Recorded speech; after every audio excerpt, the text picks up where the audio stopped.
بسم اللہ الرحمن الرحیم۔ دیوان اسلام کے معزز ناظرین، السلام علیکم۔ ناظرین، آج کی ویڈیو میں ہم حضرت صالح کی اونٹنی کو قتل کرنے والی قوم کا ذکر کریں گے کہ آخر انہوں نے ایسا کیوں کیا اور پھر اللہ تعالیٰ کی طرف سے ان پر کون سا دردناک عذاب نازل ہوا تھا۔ حضرت صالح کا تعلق عرب کے ایک مشہور قبیلے سمود سے تھا۔ قوم سمود کا آغاز قوم عاد کے ان لوگوں سے ہوا جو حضرت ہود پر ایمان لائے تھے اور جنہیں اللہ تعالیٰ نے آندھی کے عذاب سے بچایا تھا، اس لیے قوم سمود کو عاد ثانی بھی کہا جاتا ہے۔ اللہ تعالیٰ نے اس قوم کو بہت سی صلاحیتیں بھی عطا فرمائی تھی۔ وہ لوگ پہاڑوں کو تراش کر شاندار محل بناتے تھے۔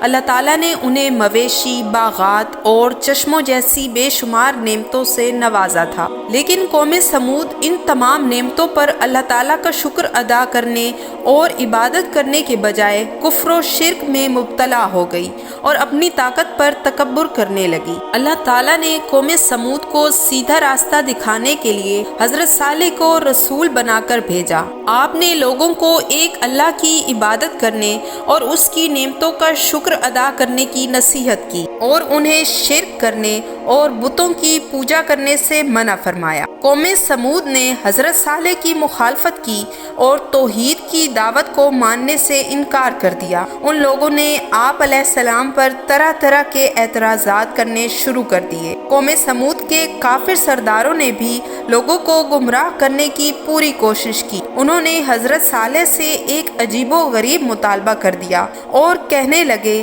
اگر تم اللہ کے سچے رسول ہو تو کوئی نشانی لے کر آؤ۔ ان کا مطالبہ یہ تھا کہ ان کی آنکھوں کے سامنے پہاڑ سے ایک زندہ اونٹنی نکلے جو کہ بچہ پیدا کرے، تب وہ حضرت صالح علیہ السلام کو اللہ کا رسول مانیں گے۔ حضرت صالح نے اللہ سے دعا مانگی تو اللہ نے انہیں یہ معجزہ عطا فرمایا اور پہاڑ سے ایک اونٹنی نکل آئی، جسے قرآن مجید نے اللہ تعالیٰ کی اونٹنی کہا ہے۔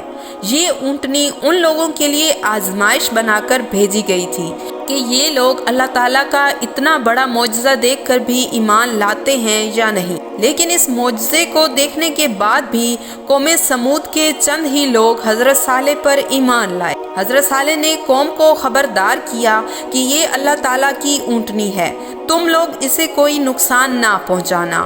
اگر تم نے اسے کوئی نقصان پہنچایا تو تم پر اللہ تعالیٰ کا عذاب آئے گا۔ قوم سمود کے لیے پانی حاصل کرنے کی جگہ ایک کنواں تھا جہاں سے سب پانی پیتے تھے۔